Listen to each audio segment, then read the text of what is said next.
क्या वो इंटरव्यू लेंगे?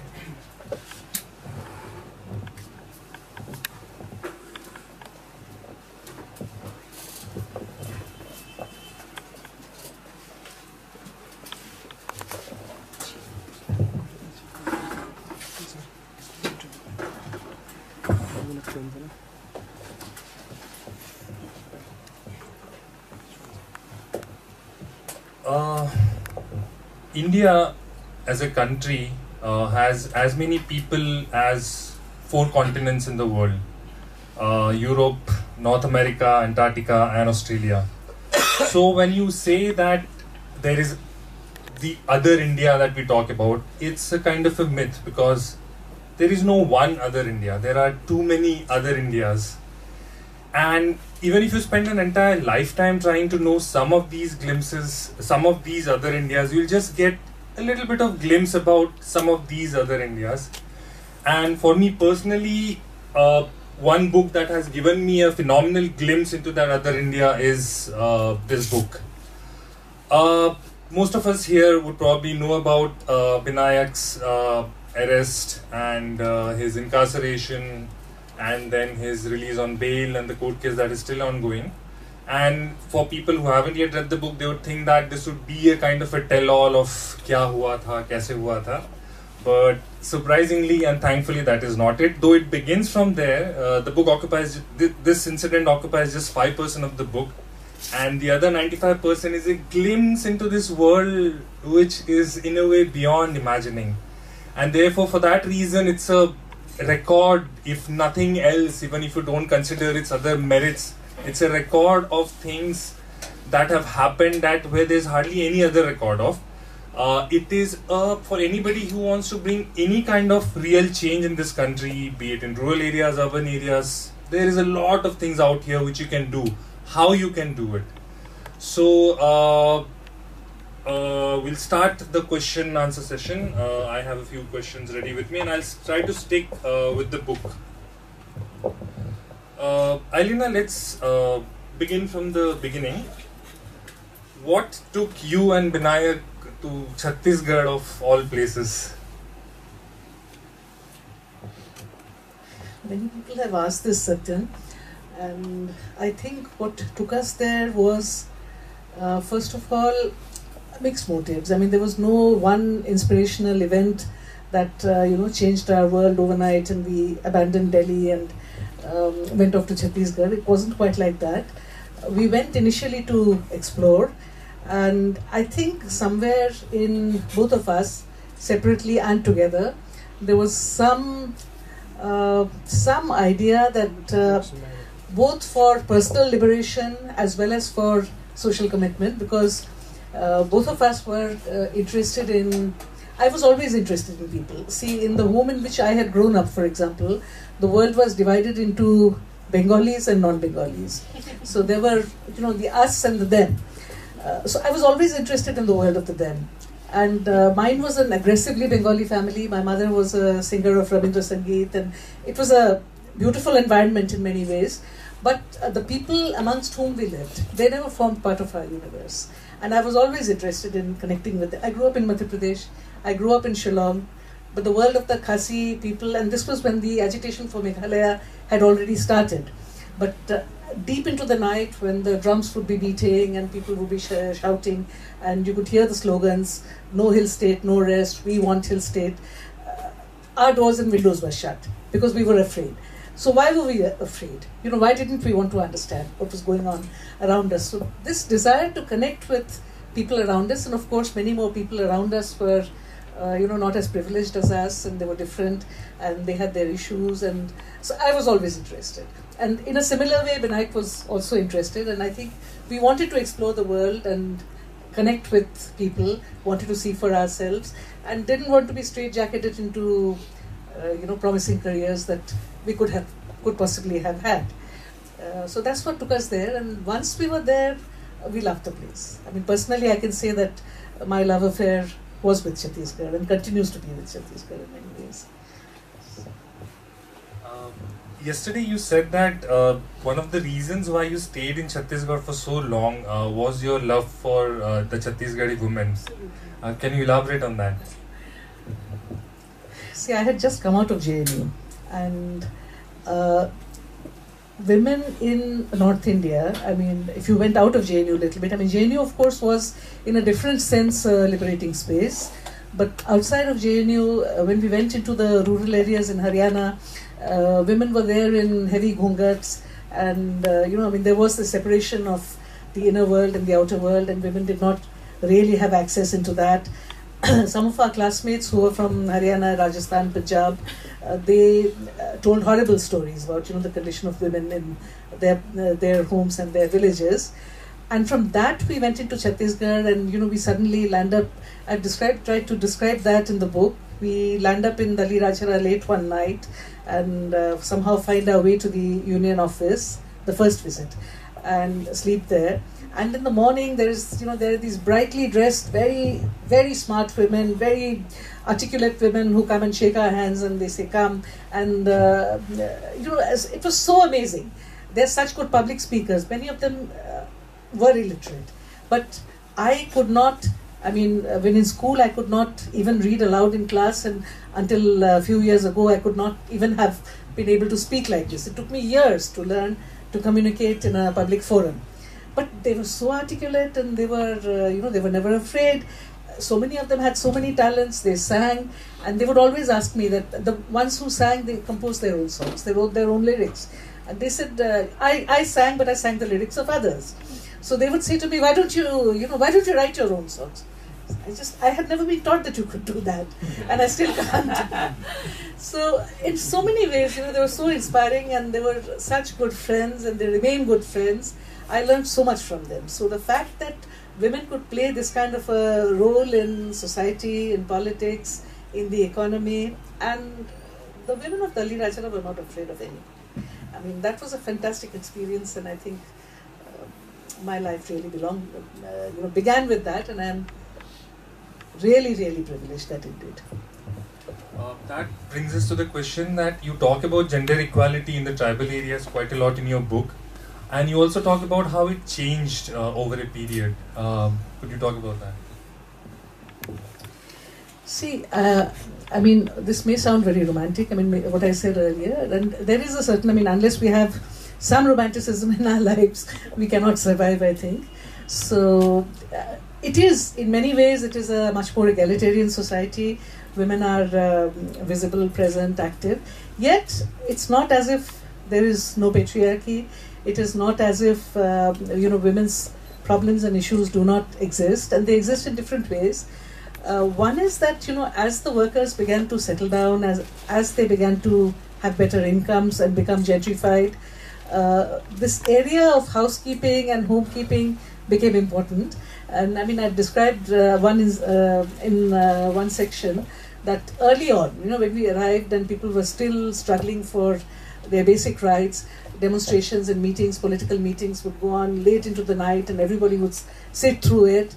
And then, as a result of their struggle, wages began to improve, and there was much more money in the home, so much more food to cook. And the women would start getting up at 4:35 and heading home. What is this? Where are you going? Oh, we have to, light our fires, and we have to start cooking. So it was almost as if overnight, with prosperity, with gentrification, the position of women changes, that they become, from comrades, they become wives. And this was really quite startling. And there are other manifestations also, which I have discovered slowly. And today, I would make a much more nuanced statement that, there is witch hunting in the tribal areas. Tribal women in Gond society are not part of the political decision-making body. So there are all those problems. But yet at the same time, there are many elements that give equality. They take care of even customary law in tribal areas. It has a mechanism to resolve issues of unwed motherhood, for example. And men who marry women who have become unwed mothers, they accept those children as their own children, and that is something that in our modern society, how many men here or anywhere else, they would accept paternity of a child that was not biologically theirs. I mean, there is a lot of liberal spirit in tribal society, which one really appreciates. One of your crowning achievements in Chhattisgarh has been the Chhattisgarh government's Mitanin program, which was implemented in 2003, which later became the precursor for the National Rural Health Mission, one of the largest such initiative anywhere in the world. Could you talk about how it evolved from your work, how the Mitanin program evolved and went to become the national? See, the Mitanin program in Chhattisgarh started in 2001 after Chhattisgarh had become a state. We have this concept in Chhattisgarh, maybe in other cultures also, of Mitan, which is ritual friendship. I mean, if I am Ziba's Mitan, then Ziba and I go to all the weddings in your family, you come to all the weddings in mine. So you are my sister, my friend, in a very ritual sense. And if I am dead and gone, you and your family would still continue to come to the weddings of my families, and because of this relationship of being a Mitan. So Mitan or Mitanin is a friend in a very special sense. And the Chhattisgarh government in 2001, when they began to grapple with the issues of rural health, I mean, there was this sudden realization that there were no health facilities almost in the rural areas or inaccessible forested areas. And how could this be overcome? And one way that was thought of through consultations of all the people who had worked in Chhattisgarh on health issues was to work through health workers. The Shahid Hospital, which was established in Dali Rajara, was one major institution where we had to rely on health workers. And there were other such examples, many other such examples. So the initial core group that came together was that of people like us, but like many others, who had worked with health workers. And the idea was to develop a woman from the village as a health worker, and this name of Mitanin was chosen for her because she would really play the role of a friend to all the people in the village when in need of medical assistance. So a lot of time was spent in conceptualizing the role of the Mitanin, her persona, the kind of things that she would be equipped to do, material for training her, etc., etc. And this was with all its limitations, it ran into many problems and there were many operational difficulties. Yet this became a successful program, and later this became the pioneer of the National Rural Health Mission, NRHM. And in the NRHM, because that went to all other states in the country, they named her Asha, accredited social health activist. So that's how it started. There's another thing that you did which was phenomenal, which was your research on women's issues, which found its way into the Chhattisgarh women's policy when the state was formed. And there's some very interesting incidents about that. Would you talk about that as well? See, before this, I had written the Madhya Pradesh women's policy in 1995, just before the Beijing conference, when the International Decade for Women was just coming to an end. Several states, I think Maharashtra wrote its first women's policy around that time, and Madhya Pradesh was going to do that. We were still part of Madhya Pradesh in Chhattisgarh, and because we had this history in Madhya Pradesh of Angrezi Hatao, and almost an entire generation had grown up without any English, they were looking for somebody who had a knowledge of the territory, and secondly some kind of command over English. I don't believe that I was the only person in the state who could have done it, but for whatever reason they approached me, the government of Madhya Pradesh approached me, and they asked me to write that, and they facilitated my travel in various parts of Madhya Pradesh. So through that I tried to understand the problems of women in different parts of the state, and I wrote that policy.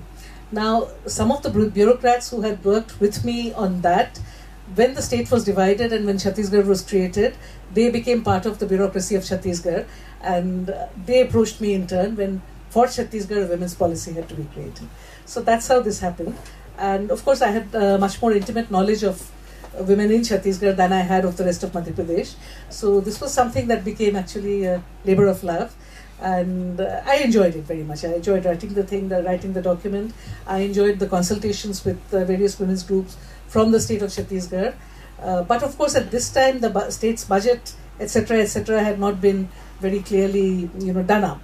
So this Secretary Women and Child Development So when he was trying to negotiate this with me, he said that, look, we don't have any money, but this is your state, this is your policy, it's the women of your state. I mean, it was quite funny because they were of course the women of my state, and they were the women that I connected with most of all. And hearing him saying this in a sort of a patronizing way and trying to con me into writing this for free, it was quite funny. Quite funny. And also there is a critical gaze in your writing. It's not a romantic. It's not. I mean, you said that you need to have romance in your life, but it's not totally romantic. Like, though you are writing about Shankar Guha Niyogi, you are also writing in places how he treated you. I mean, he felt probably threatened or what with educated women. There's this sentence that you have written. So how did you achieve that critical gaze? I mean, did you set out to do that, or you just wrote what was? Any relationship, Satyen, goes through, when you analyze it after a period of time, I mean, there are ups and downs, and there are good interactions, and there are unpleasant interactions. It took me a long time to, Niyogi did have this fear of educated, articulate women, and this was, he had many positive qualities. Of course, otherwise he would not have been Shankar Guha Niyogi. At the same time, he did have some limitations. For example, Asu, his wife, the way he... I'll tell you one story which I have not put in the book. And this is his youngest child.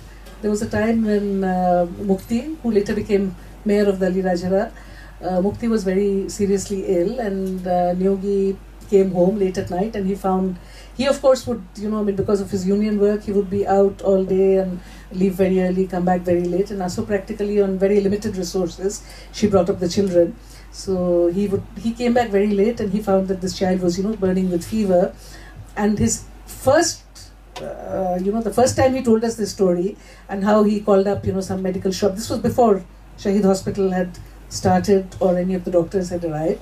So the first time he mentioned this was, मैंने आंसू को एक झापड़ मारा और फिर बोला कि तुमने दिन भर क्या किया? कुछ नहीं किया. और फिर मैंने वो मेडिकल वाले को फ़ोन किया, और वो सो गया था, उसको जगाया, बड़े मुश्किल से जगाया, etc. etc. So when he said that, the fact that this great trade union leader whom everybody, idolized, he could actually have slapped his wife, that was such a shock to me. But later, I think, perhaps the fact that all of us were there and he met other kinds of women, he also, later when he told that story, he did not say it in the same way, so he changed. So there was all of that. And Niyogi relations, there was a certain tension in, on issues like this with Niyogi. And I think a fair assessment of Niyogi, because very often, particularly in the Bengali press, Niyogi is such a, figure of adoration in Bengal. So a son of Bengal going out to Chhattisgarh and living among the tribals in a little bit in the way in which Binayak has become. But, there was such adulatory accounts. So I think it's fair to the person who is gone, and it's fair to the memory of that person that we are able to analyze it critically. I was afraid initially that, at the time, there was some bitterness, there was some unhappiness, and, I was afraid that some of that would come into my writing, and I tried to make it as objective as I could, and only my readers can say whether I was successful. There's another very interesting thing in your book about Dr. R.H. Aricharya, and you talk about how which led to seed conservation promotion of indigenous seeds. Do tell us about that as well. Richarya's is a very interesting story, and this was first popularized by Vandana Shiva. At the time of the food crisis in the 1960s, there were within the Indian agricultural establishment, there were two tendencies. One was, for convenience, let's say one was the Richarya line. Richarya had worked all his life, he was a rice scientist. He had worked all his life with indigenous farmers, and his thesis was that there was enough indigenous germplasm in India, which if we selected varieties that would, he did not believe that there was one model, one kind of rice that would suffice for the whole country, because the country was, very different ecosystems, and different ecosystems need different kinds of seed. But he felt there was enough seed wealth in the country which, if you chose the right kind of seed for the right kind of area, you could achieve good yields, and that would take care of our food shortages. The other was the Amidst line, which was about collaboration with the International Rice Research Institute, which was heavily dependent on the international seed companies like Monsanto, like Syngenta, and bring in this Mexican dwarf varieties, and which are supposed to be high yielding. And there was a tussle. I mean, there was a political tussle and there was a scientific tussle, and ultimately it was Swaminathan's line which became the model for our country, and we went into the Green Revolution mode. But Richardia continued to work, and some organizations like the CMM at that time, later when we started Rupantar, and I began to discover for myself how in the area where we worked there were so many different rice varieties. Then we were in contact with Richardia again, and Richardia helped to train many of us in the collection of seed, and also in indigenous technology and indigenous food production systems. So he was a great influence, a very great influence on my life and on the life of many others. You have dedicated the book to your father, Deva Prasad Roy, but there's nothing in the book about him. Please tell us something. Actually, I'm very happy today that my aunt, my chachi, and my cousin's cousin and my nephew and my daughter are here. I think my aunt knew and my cousin also met my father when she was very young. My father was a remarkable person. He was from, the entire family were migrants from East Bengal at the time of partition, and they moved to this part of India. And he was, he was everybody's friend. He loved chatting people up, he loved making friends. And my mother was just the opposite. My mother was very introverted, and she found his interest in, even today when she sometimes is upset with me, she says that, you're just like your father. He had friends everywhere. He went shopping for groceries, and he would stay for 10 minutes just, talking about children and children's exams and their results with the grocery shop owner. So my father had friends across classes, across across populations and everywhere. He was very popular in the family, and my mother and perhaps us also, sometimes we felt that he did not, save enough. He worked in the army, and one reason which he was a doctor, trained as a doctor, and in the Second World War, the most lucrative job was join the army, and he did that, and he stayed there all his life. He loved growing roses, he loved meeting people, he loved to chat people up, and etc. etc. But when he came home, there were these times in the army when he would have what are called non-family postings. He would be in Nagaland where we could not go, and or sometimes he would come back, and he would come back. Once he was in Nagaland, he came back with 30 Naga shawls. Chitrakatima, I think it was your wedding. Yes. It was your wedding, and he came back with 30 Naga. Huh? Full bag. A bag full of Naga shawls. My mother said, "What have you done? Why so many shawls?" And he had bought shawls for all his cousins, for his sisters, for everybody that he could think of. So he was that kind of person. And of course, the allegation from the immediate family was that you're not making any provisions for us, and what are we going to do? And are all your so many cousins ever going to look after us? But anyway, he died very young. He was younger than me when he died. But he's been a very great influence on me, and I remember him very often. There was another thing that you have not, few people who have been close to you and your family, they know about it, your cancer, but you have not talked in public about it. But yet you have put it in the book. Do tell us when it happened and how is it now? It was diagnosed first in 2009. When Binayak first got bail, and we took him to, I thought I was taking him to CMC Vellore, that was his college, and everybody said that he needs a medical checkup. He had some health issues at that time.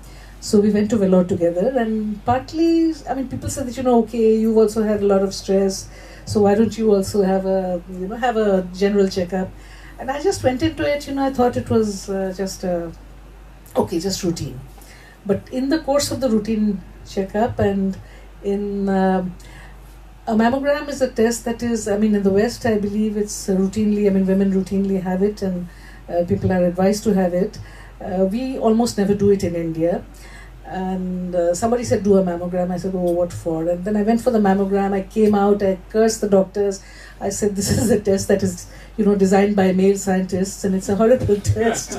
But it's so, you know, horrible for women who are actually having it.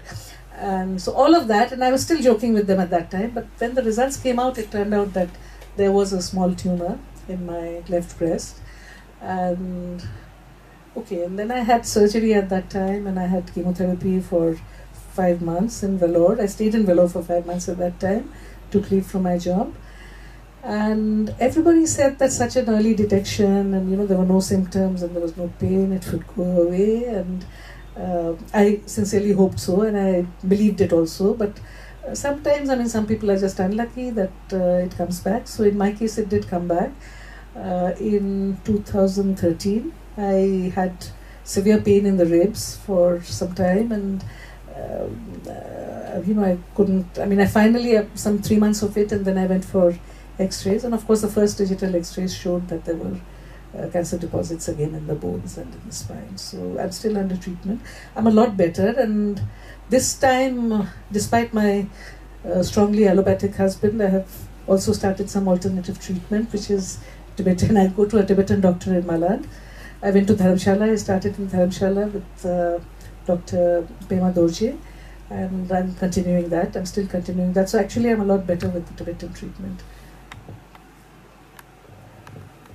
This is something that Vivek Sundara keeps talking all the time, especially when he thinks about you and Binayak. Both of you and your entire family has gone through so much. Yet you sit here, you sit everywhere, you smile. And even in our personal conversations at home and when we talk about issues and stuff, there's never any bitterness in you. You always talk from a justice point of view. There is no anger against the state or anybody who has caused so much of pain to everyone. How do you manage that? That Zen-like peace that radiates from you. How? No, as I was saying yesterday, Satyen, I'm the eternal optimist. Somebody asked me that yesterday, that, you know, I mean, despite you went through so much, and, you know, how can you still write about Chhattisgarh? And someone else would probably just walk away. But for me, Chhattisgarh has been my life. It's not those 4 years in which the case was going on and in which the state was, you know, I mean, kind of very vindictive and very malicious. And that was really a terrible time. I remember that. But I also remember the 30 years that I was there, and that were a very beautiful experience and taught me so much about life. And whatever I am today, I am because of that experience. And I really learned from the grassroots women. I also, from another cousin, I learned to make the distinction between the people and the state, because my American cousin, once I was speaking to her, and I said something. I was much younger then, and you know, much more gung-ho possibly. I said something about you people went into the war in Vietnam, and she said we did not. It was the government of the United States which went into the war, and the people of the US never did. And that was a very big lesson. It was the state of Chhattisgarh that did what it did. The people of Chhattisgarh are not part of the state. There are a lot of people, a lot of young people who are interested in the kind of work that you have done over the last 30 years. But the things are not the same as it was once upon a time. What would you advise young kids who want to do emulate you and Binayak? I don't think there's any question of emulation, because people live in different generations and different times, and we, you know, find our own opportunities. We do our own things in our own way. The kind of, I mean, for example, working in rural Chhattisgarh in the way in which we did, perhaps may not be possible today, because there is a serious conflict going on there. And if you are there, you are almost inevitably either pro-state, or if you're not pro-state, then in the words of George Bush, you're either with us or against us. So the state will not let you be. So it's very difficult to do that kind of work any longer, I think, for anybody. Certainly difficult for us, but it's difficult for them as well. But younger people today have, you know, because of for example, the communication revolution. We can do so much more in so many different ways, which we were never able to do. When we worked in Dali Rajhara, we occasionally wanted to talk to our families who were in other cities, and we would go from Dali Rajhara to Durg and book trunk calls and sit the whole day, and the trunk call would never materialize. So that was the state of communications at that time. But today with digital technology, with even making video films, and it's become so much easier. And there is also technology. I was asked that whether I tweeted. I have never got as far as Twitter. I've got as far as Facebook, but that's where my journey to communication, social media has, for the moment, stopped. But there's so much more that you can do now in so many different ways. You can connect, and I think for I don't know how this can happen, but for young people from Chhattisgarh who are living in this, this highly security.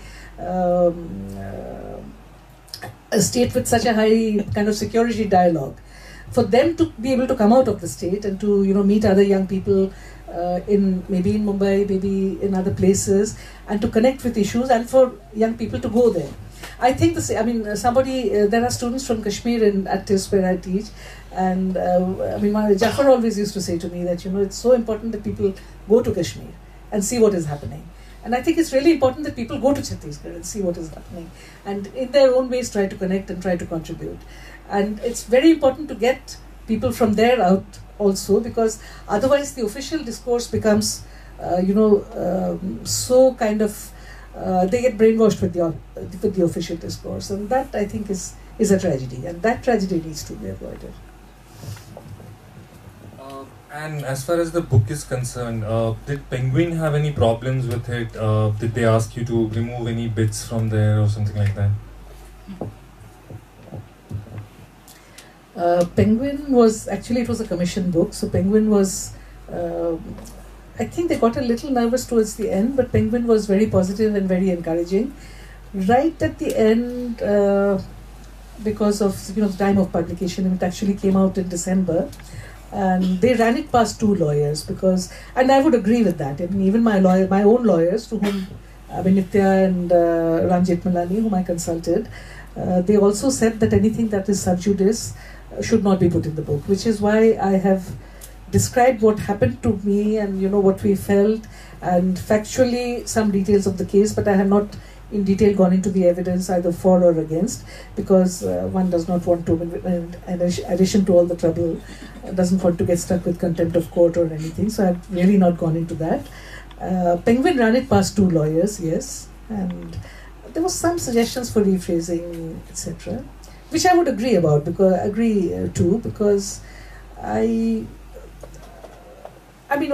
let it be, since it's going on through the courts, let it run through the courts, and I think they never asked me to remove any sections. For those who want to read about the case and the intricacies of the case, there's a very interesting and well-written book by Dilip D'Souza, The Curious Case of Binayak Sen. It's a must-read. The country today is gearing up for development, like major overhaul, major development. What would you, since you have been at a place where very few of us have been, since you have experienced things which very few have, and you have been in both the worlds, what would you suggest to the nation and to us as to what we should look around and do, and how we should do things and go about things? I think the idea of development, the way in which it is officially constructed, that needs to be questioned. I personally question it. I mean, of course, people are free to have their own opinions, but unfortunately, those who have the opposite opinion that this kind of development is correct and what is desirable for everyone, that is, they are in the majority and they are in power, so they push their ideas, and we are not in power, we are powerless, so what we say does not really get heard. At the same time, I am a great believer in diversity. I mean, Richarya talked about biodiversity, agro-biodiversity, so I believe that there are different ways of doing things. There is no monolithic one answer, I mean, some of these obvious things like the ecological question, for example. So much of industry, so much of mining, apart from corruption, apart from the Chori and apart from Madhukora's mines in Africa, apart from all of that, I mean, it's so horribly polluting, and it's done with such crudity. I mean, we are not leaving anything for the generations to come. We are destroying the landscape, and there are other cultures. The people who have lived there, they have had a different way. And one lasting regret that I have is that the state does not look into people's own way of doing things, does not, learn from them, does not probably even try to understand them, and the resistance to the state also does not do so. So there are no voices for any development alternatives. We do not in this country really have a debate on development, about what should be development. And that is disaster. And what about all the health centers that you had set up and all the women that you had trained before the case? Are they still existent? What's happening with that? They are in existence and they are working in their own ways. For example, some of them have become Methanins. Some of them are Methanins. They work in the Methanin program.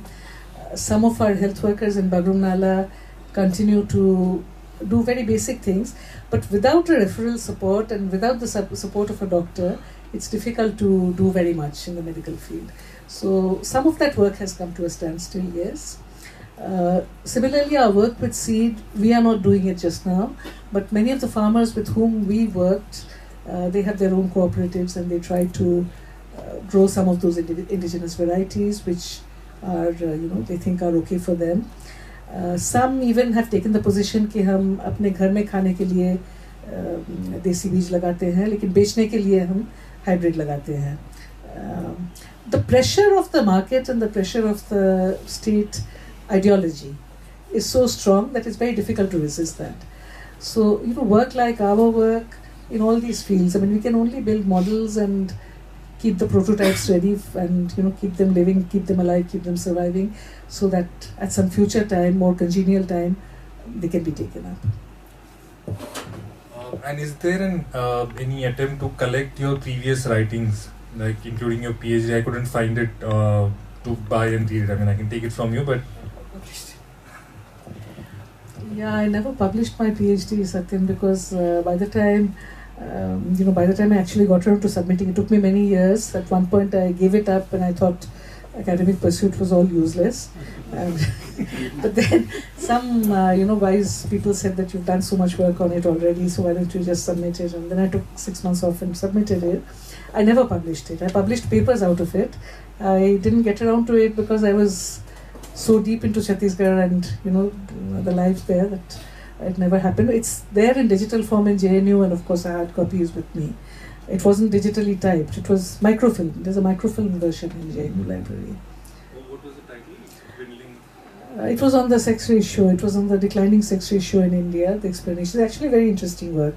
I would like to take up, I mean, of course my thinking on it has also changed. But what was interesting in the thesis was that there was a mapping of sex ratio by districts from 1901. And that revealed patterns that were, we use these large categories like Rajasthan has a low sex ratio, Haryana has, Punjab has. But when you map it by districts, then you see different kinds of patterns emerging. So the regions that come out, because borders are all artificial, whether between countries or between states or between anything. So those patterns are extremely interesting. I'd like to take it up at some point. Maybe Penguin can do that. We can advise. We should. Are you writing another book? I'm writing stories. I'm writing short stories, and I do want to do another book, but I need to do some work, and that is on. But that will be a while. That is on Bengali refugees who went to Dandakaranya, and how they coped or did not cope, and what happened to them. So. That'll be lovely. I think we'll throw the floor open now for anybody who has any questions for Ilina. Actually, I have 5 or 6 questions, but I'll stick to one. Okay, the first one in chronological order. You're talking about Neogi, and you rightly, of course, acknowledge that Neogi is a public figure for so many of us across India. Now, it's interesting to see that in his personal space, that his personal ideology in terms of the gender equation operated in a certain way. But I would imagine that after associating with people like you, the kind of, you must have been a challenge for him, like you do, very politely admit. How did that evolution take place? You did mention humorously that the story changed, but is that because his thinking changed? Is that because his whole approach towards the relationships changed? Actually, I would like to think that his thinking changed, because initially it may have been, he thought it was not politic to narrate the story in quite the same way, while people like us were around. So he told it in a different way. But later his thinking also changed, and also Aso became over time. I mean, Aso was from a working class background herself, although she was not a leader, her father was. But later on, towards the end, the last time that I met Neogi actually was, I think, 2 months before his murder.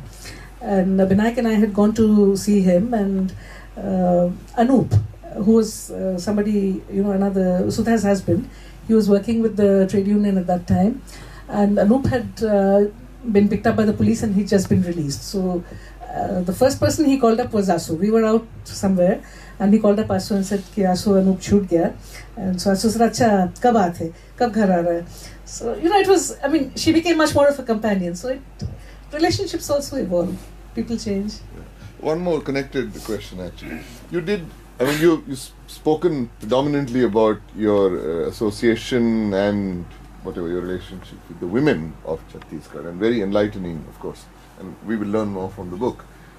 But about men, you just made one comment, which was very interesting, that that there is whatever tradition or convention that you might call it, culture, whereby if there's an unwed mother and if the man marries her, then he accepts very easily and naturally the child. Any other thing that you can talk about which make the men there stand out, and the different, I don't know, anything that might give us an insight into the male sort of mentality in Chhattisgarh? I would like to, mention the cosmopolitanism. Because people of Chhattisgarh, because it's been drought-prone area, etc., they travel a lot. The tribals, the Adivasis in the forest probably do not, but bordering the forest, at the edge of the forest and in the plains, they travel a lot, and many people have actually been all over India, to work on construction sites, or they've been on tea plantations in Assam and Darjeeling, they've been in jute mills, and they travel a lot back and forth. So in that sense, their worldview is very fascinating. And they're great storytellers. The men probably much more than the women. I don't know why that is so, but maybe women have less time to do more work. But there are men who tell great stories, about... You couldn't resist that, could you? Yeah. So, there's so many. Like I mentioned, this Adishar Dokrai was fantastic. He went to Assam as a child to work in the tea plantations. Later he came back when he, according to himself, he was 100 years old. But he used to walk, straight as a ramrod, and he walked back from Durg to his village because he didn't know that the Bhilai steel plant had come up and the rail line had been built. So he took several days coming home. But he told great stories, about how he crossed the seas to go to Assam. It must have been the one of the rivers of East Bengal, which he actually crossed.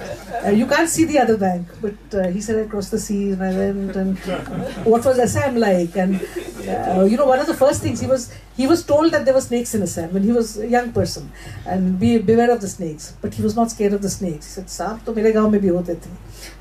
Lekin he heard that there were tantrics in Assam, so he was terrified of the tantrics. So great storytellers. Nice. Thank you. Any other questions from anyone? Just short political question. That area has been known to be an area where there have been a lot of tribal uprisings. And now again you see a kind of uprising there. So how have these two things meshed? The Maoists who have come in with their own ideas of what uprising should be, and the existing cultures with the tribals are uprising? Actually, Chhattisgarh has been a one area where as the state has come closer to the people, as the forests have been cut down and as governance official governance has moved closer to the people. I mean, Madhya Pradesh also, there was not so much of, Chhattisgarh was one neglected corner and there was much less interference. People who were working, people in middle class jobs found it difficult to go to Bhopal. Teacher ke transfer ke liye bhi Bhopal jana padta hai. So they probably welcomed the new state and ki chaliye hamari sarkar Raipur aa gayi. But for the person in the village, it probably is more trouble that the sarkar is so close. As that happened and as the forests were sequestered, there were many uprisings. You're absolutely right. There were two kinds of phenomena that I see. One is that many of the traditional rulers found, I think, some ways of keeping people's aspirations and giving them some space in the governance structures. Most famous example is the Bastar Dashera. And Bastar Dashera, you have this Muria Darbar where the king consults with the village heads. And that's like an open house. Anybody can argue about anything and anybody can put any issues. And the king is generally responsive because the king knows that, now there is no king. King knew that in his own interest he had to take all these differences of opinion into account when he was governing. And these people were very powerful because when the mother of Pravi Chandra Bhanjdev, Prafulla Kumari Devi, she was an only child. She was the daughter of the last Kakatiya king. And the British, of course, being heavily patriarchal, they said that a female child cannot be the Rani, the crown cannot go to her. And they wanted to dispossess her and take the state under court of wards. It was these Murias and the members and membranes of the the Bastar people. They represented and they said that we only want Baby Dhoni, they used to call her. That was her name at home. Baby Dhoni is the only person that we will accept as our ruler and we will not accept anyone else. So there was this kind of power sharing that some of these traditional kingdoms had undertaken, and that has never happened with the Indian nation. I mean, the collector means the collector and the ultimate wisdom is the collector's wisdom or the commissioner's wisdom or whoever's wisdom. So this kind of conflict, and particularly in Bastar, you see that the conflict over the forest has been very intense for many years and has taken many forms. As far as the Maoists are concerned, the Maoists definitely came in from the south and came in with their own ideology of how to gain power. But the way in which the state was dealing with the people of Bastar or the people of the country and with the resources, that strengthened the hands of the Maoists. That's my feeling, because many more people were disconsolate, many more people were aggrieved, many more people were angry, and this was a force that was near at hand, which was willing to provide leadership and channelize their anger, and they gained strength. But it was mainly the Beokufi of the state. The anger would have taken some other form, and even today, even in Bastar, there is the Adivasi Mahasabha, which is loosely connected with the CPI, which is also very strong. There are, of course, the Maoists, and I suppose the different organizations also on the ground have interconnections. They know each other, they communicate with each other, but it's a very complex realities. And the Maoists certainly did not bring revolutionary consciousness into Bastar. I don't think that happened. Anyone else? You said that the people and the state are different, but an elected government, like the people who elect them, aren't they responsible for what the government is doing? I suppose they are, but in our country, elections, I find them quite meaningless because, somehow even with regard to the Maoists, the previous question, even with regard to the Maoists, in Chhattisgarh, we hear day in and day out कि ये जंगल से निकाल के मूल धारा में क्यों नहीं शामिल हो जाते हैं. And what is the meaning of Mooldhara? Mooldhara means that they form a political party and they contest elections. Okay, and the people who elect, the people elect once in 5 years, and that is the, the beginning and the end of their own political engagement. We do not have in India any concept of the engaged citizen who is engaged with, with governance issues. nobody connects. I mean, the politicians come to us once in 5 years and, make their prepared speeches. We vote once in 5 years and that's it, period.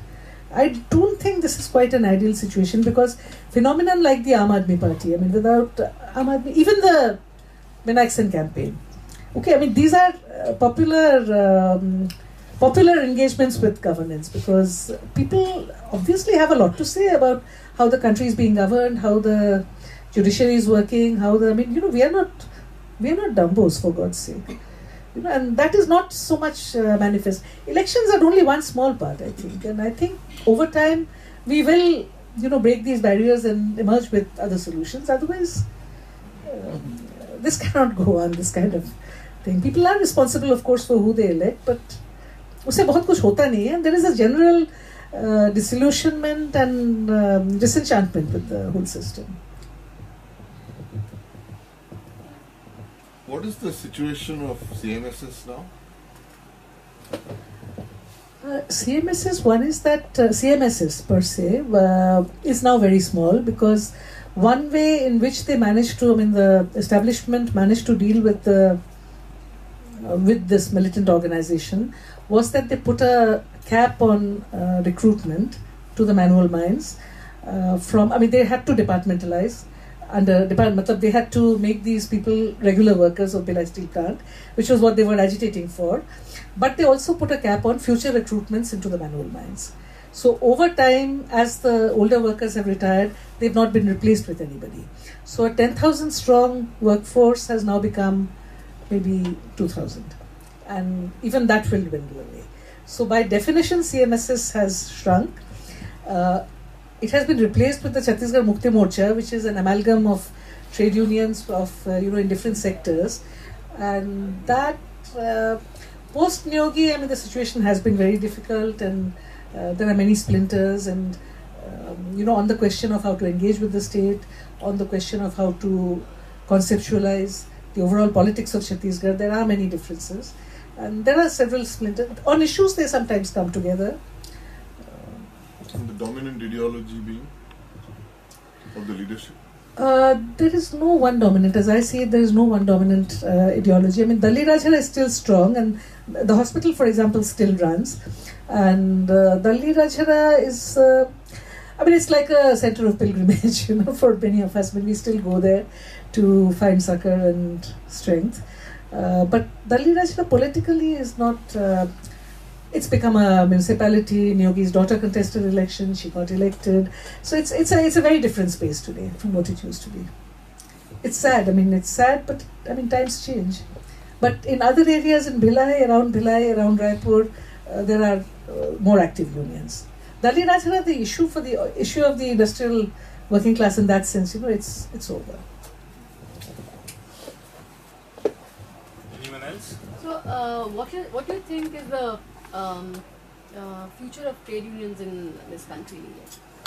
As a lot of journalists, I'm talking from a journalist position, that a lot of us are losing jobs right now, and there's nobody to stand by us. Of course, we don't care about the people working in mines and factories. I'm just talking about the journalists. What is the future ahead, and where do we go from here? The future seems bleak, because they're all contract employment now. And you have to be a regular worker in order to have rights to organize, right? In journalism or in anything. But you don't have any, nobody has any regular employment anywhere anymore. People just sign on for particular projects, or they sign on for, particular number of months or number of years. And so what do you, so the forms of organization have to, I think, be reimagined today. What kind of movement do you look at that is required then? To form, do we need trade unions? How do we form trade unions if we are all on contract? Exactly. Maybe you had a paper, like maybe you had Times of India, and the Times of India journalists would form a trade union, okay, and be the recognized group to negotiate with the management. But I don't know. I just gave a hypothetical example. I have no idea about Times of India, but there is no regular employment anywhere. Even in academic institutions, there are no longer. Everybody's on contract for different periods, and people are naturally interested to get their contracts renewed. So whether they struggle for anything or not, I mean, there is a depoliticization of organized spaces and people's rights groups. Also, the kinds of I was talking to Sudha some time back. The statutes, the labor laws, on the books, the labor laws are still progressive in India. But over the last 20 years, the kinds of judgments that have come are not at all positive, not at all in favor of workers of any kind. I mean, now I'm speaking much more of industrial workers, but they're not worker friendly. So over time, the citations, the cases that have been decided, they become part of the body of law.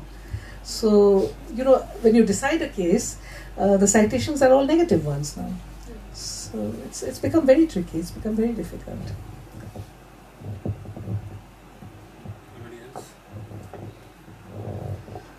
Thank you. What we talked about right now was just 1% of what is there in the book, and whosoever wants to buy one, we have quite a few copies. Please do, and please do read it and tell others as well. It's a very important book in many ways. Thank you.